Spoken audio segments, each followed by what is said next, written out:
Long, long ago there lived at the foot of the mountain a poor farmer and his aged, widowed mother.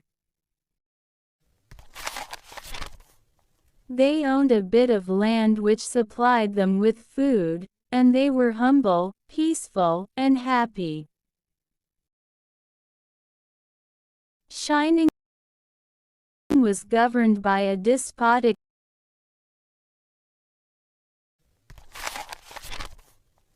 leader who, though a warrior, had a great and cowardly shrinking from anything suggestive of failing health and strength. This caused him to send out a cruel proclamation. The entire province was given strict orders to immediately put to death all aged people. Those were barbarous days, and the custom of abandoning old people to die was not uncommon.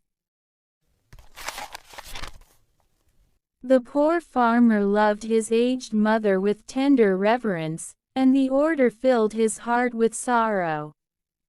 But no one ever thought twice about obeying the mandate of the governor.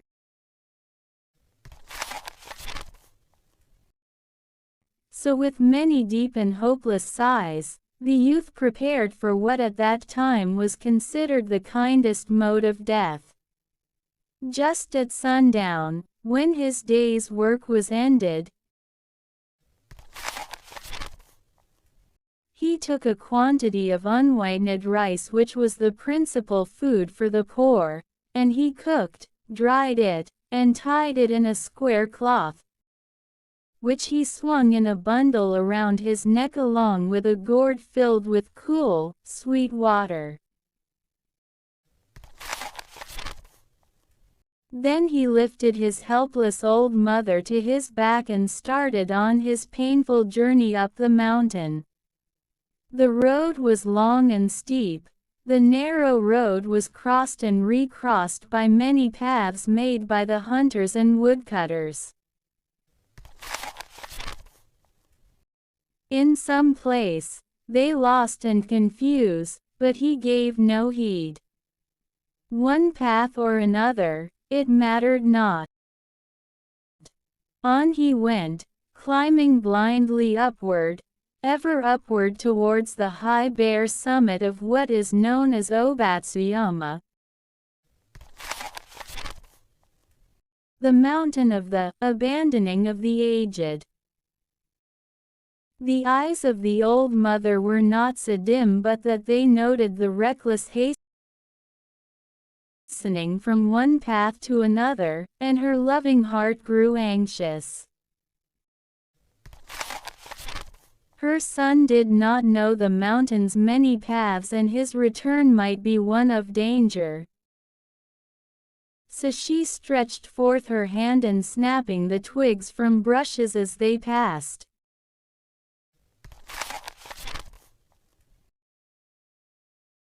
she quietly dropped a handful every few steps of the way so that as they climbed, the narrow path behind them was dotted at frequent intervals with tiny piles of twigs. At last the summit was reached. Weary and heartsick, the youth gently released his burden and silently prepared a place of comfort as his last duty to the loved one. Gathering fallen pine needles, he made a soft cushion and tenderly lifted his old mother onto it. Hugh wrapped her padded coat more closely about the stooping shoulders, and with tearful eyes and an aching heart he said farewell. The trembling mother's voice was full of unselfish love as she gave her last injunction. "Let not thine eyes be blinded, my son," she said. "The mountain road is full of dangers. Look carefully and follow the path which holds the piles of twigs. They will guide you to the familiar path farther down. The son's surprised eyes looked back over the path, then at the poor old, shriveled hands all scratched and soiled by their work of love. His heart broke within, and bowing to the ground, he cried aloud, "Oh, honorable mother, your kindness breaks my heart. I will not leave you. Together we will follow the path of twigs, and together we will die." Once more he shouldered his burden, how light it seemed now, and hastened down the path, through the shadows and the moonlight, to the little hut in the valley. Beneath the kitchen floor was a walled closet for food, which was covered and hidden from view. There the son hid his mother, supplying her with everything she needed, continually watching and fearing she would be discovered. Time passed, and he was beginning to feel safe when again the governor sent forth heralds bearing an unreasonable order, seemingly as a boast of his power. His demand was that his subjects should present him with a rope of ashes.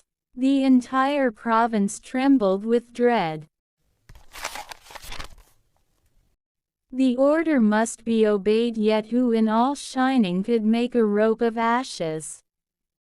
One night, in great distress, the son whispered the news to his hidden mother. "Wait," she said. I will think. I will think." On the second day she told him what to do. "Make rope of twisted straw," she said. "Then stretch it upon a row of flat stones and burn it on a windless night." He called the people together and did as she said, and when the blaze died down, there upon the stones, with every twist and fiber showing perfectly, lay a rope of ashes. The governor was pleased at the wit of the youth and praised greatly, but he demanded to know where he had obtained his wisdom. "Alas! Alas!" cried the farmer, "the truth must be told." And with deep bows he related his story. The governor listened and then meditated in silence. Finally he lifted his head.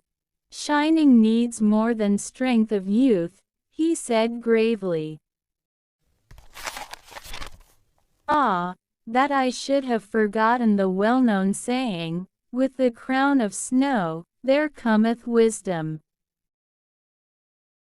That very hour the cruel law was abolished, and custom drifted into as far a past that only legends remain.